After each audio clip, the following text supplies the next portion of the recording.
네, 항상 주님과 동행하시는 복된 날이 되시기 바라겠습니다. 오늘 말씀은 요한일서 3장 8절 말씀입니다.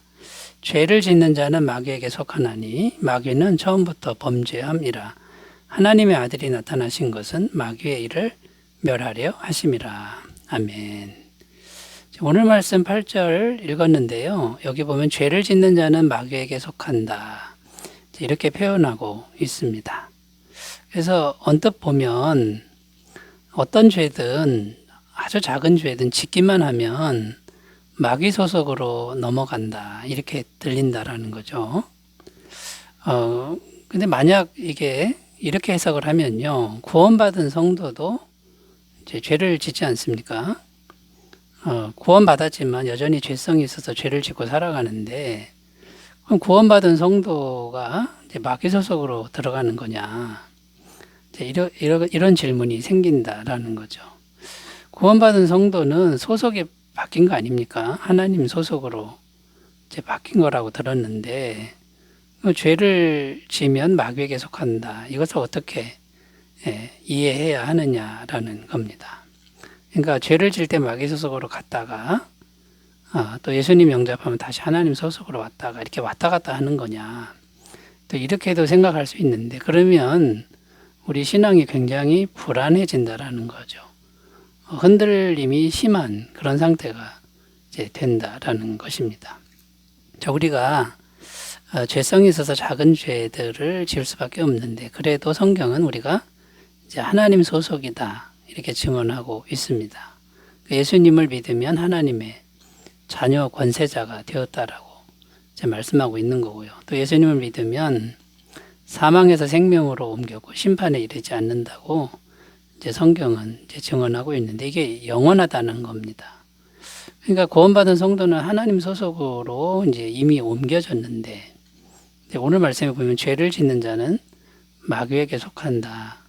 우리가 또 죄를 짓고 있고요.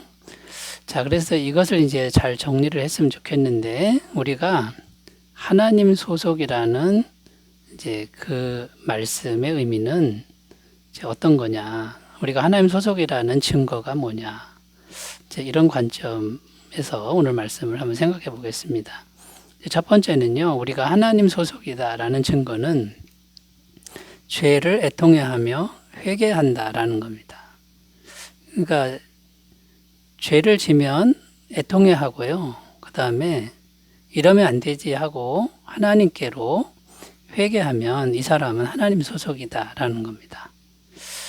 8절에 죄를 짓는 자는 마귀에게 속하나니 이렇게 되어 있는데, 조금만 죄를 지어도 마귀 소속이 된다라는 그런 의미가 아니라는 겁니다. 그렇게 해석하면 좀 무리가 되는 거죠. 안 된다라는 거죠.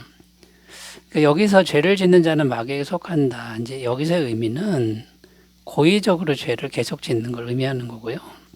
죄를 지어놓고도 거리낌이 전혀 없는 상태를 의미합니다. 양심의 가책도 없고, 또 죄를 짓는 거를 즐기는 상태, 이 사람은 마귀에게 속한 상태가 맞죠. 이제 그런 의미라는 겁니다. 당시 영지주의자들 때문에 이렇게 사도 요한은 선언하고 있는 것입니다. 하나님의 자녀는 어떠하냐면요, 연약해서 죄를 짓게 됩니다. 작은 죄든 큰 죄든 짓게 되는데, 근본적으로 죄를 좋아하지 않고요. 그리고 죄책감을 크게 느끼고 애통해 한다라는 겁니다. 왜 그러냐면 마음에 하나님을 모시고 있기 때문에 그렇다라는 겁니다. 그러니까 하나님 소속인데도 이 죄성이 완전히 끝나지 않았기 때문에 죄를 짓게 되는 것뿐이지 소속이 바뀐 건 아니다라는 겁니다. 자, 그러니까 여러분, 우리가 하나님 소속이다, 이 첫 번째 증거는 죄를 아파하고 애통해하고 그 다음에요, 자꾸 회개하는 것이다 라는 것이죠. 마태복음 5장 4절, 애통하는 자는 복이 있나니 그들이 위로를 받을 것이며, 여기 팔복 중에 나오는 애통하는 자의 복인데요, 뭘 애통하는 거냐면 자기 죄성 때문에 애통해하는 이 사람이 복이 있다. 이게 무슨 복입니까? 하나님의 소속 된 거죠. 하나님 자녀의 복인 거죠. 자, 이 사람들은 하나님의 위로를 받을 것이다. 그러니까 하나님 소속이니까 하나님 위로를 이제 받는다라는 겁니다. 그러니까 여러분, 죄를 조금도 안 짓는 그런 완벽한 그런 삶을 우리가 살 수가 없다는 걸 인정하고요. 노력은 하지만 이 죄의 문제 때문에 너무 매이지 않는 삶을 사셨으면 이제 좋겠습니다. 어떤 목사님이 설교를 하는데, 성도들을 놓고 설교를 하는데, 이제 하나님의 심판, 죄를 심판하고 그 다음에 지옥에 관한 설교를 이제 하고 있었습니다. 그런데 한 여자 성도님이 일어나서 질문을 하는데 어떤 내용이냐면, 하나님은 사랑의 하나님이라고 들었는데 어떻게 하나님이 자녀들을 심판하고 지옥에 보내실 수 있습니까? 목사님, 잘못 설교하는 거 아닙니까? 이렇게 질문을 했다라는 거죠.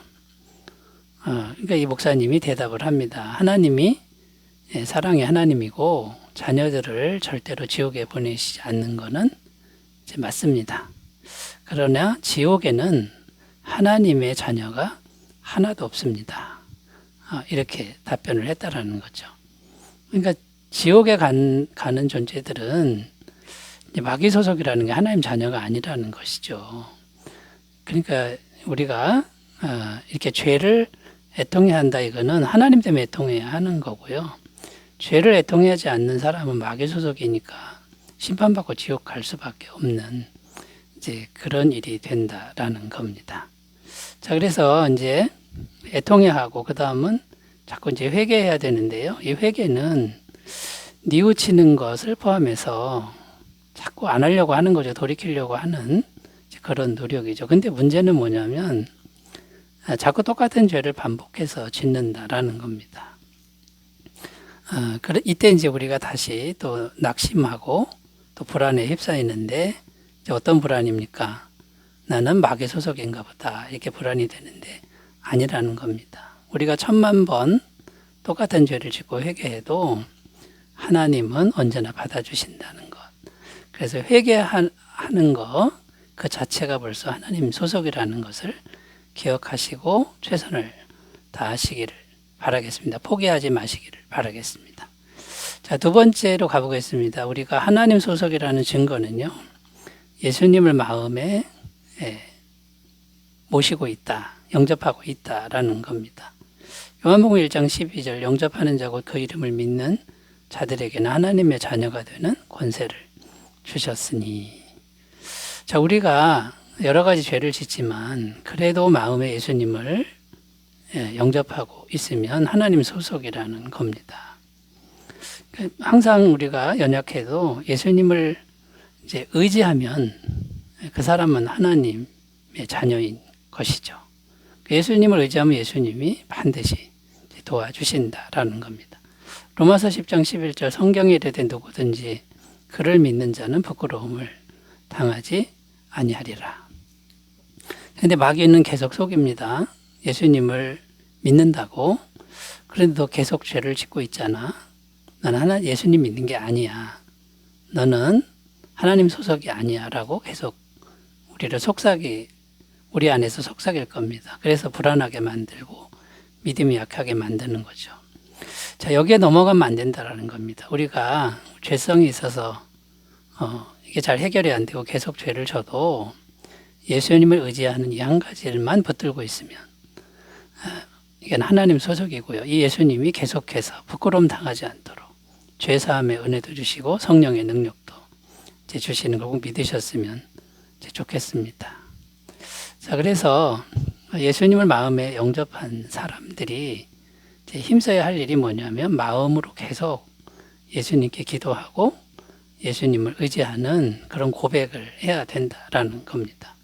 빌립보서 4장 6절 7절, 아무것도 염려하지 말고 다만 모든 일에 기도와 간구로 너희 구할 것을 감사함으로 하나님께 아뢰라. 그리하면 모든 지각에 뛰어난 하나님의 평강이 그리스도 예수 안에서 너희 마음과 생각을 지키시리라. 그러니까 모든 일에 예수님을 의지하는, 죄가 있든 없든, 자, 이 사람은 분명히 하나님의 소속이라는 걸 꼭 믿으셨으면 좋겠습니다. 세 번째로 가겠습니다. 우리가 하나님 소속이라는 증거 세 번째는요. 이 죄의 문제를 항상 주님께 자백한다, 고백한다라는 겁니다. 그러니까 이 죄의 문제를 하나님께 고백하고 있다. 그 사람은 하나님 이제 소속이라는 거죠. 자, 성경의 가르침은요, 우리 문제를 우리가 짊어지지 말고 주님께 맡기라는 이런 가르침을 주고 있습니다. 베드로전서 5장 7절 너희 염려를 다 주께 맡기라 이는 그가 너희를 돌보심이라 이렇게 말씀하고 있고요. 시편 68편 19절입니다. 날마다 우리 짐을 지시는 주 곧 우리 구원이신 하나님을 찬송할지로다. 자, 그러니까 하나님 소속이라는 건요, 하나님께 자기 문제를 아뢰는 사람이다. 그러면 이 사람은 하나님 소속이라는 거예요.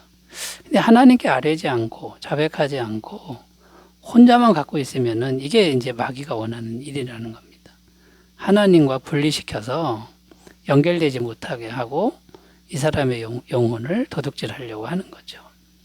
자, 그러니까 여러분, 하나님의 소속이라는 증거, 이거는 죄의 문제를 하나님께 늘 자백하는 이 일을 성실하게 한다 그러면 하나님 소속에서 안전하다. 이렇게 꼭 믿으셨으면 좋겠습니다. 자, 스스로를 의지하는 사람은 저주받은 사람이라고 이제 성경은 증언합니다. 예레미야 17장 5절 6절 여호와께서 이와 같이 말씀하시니라.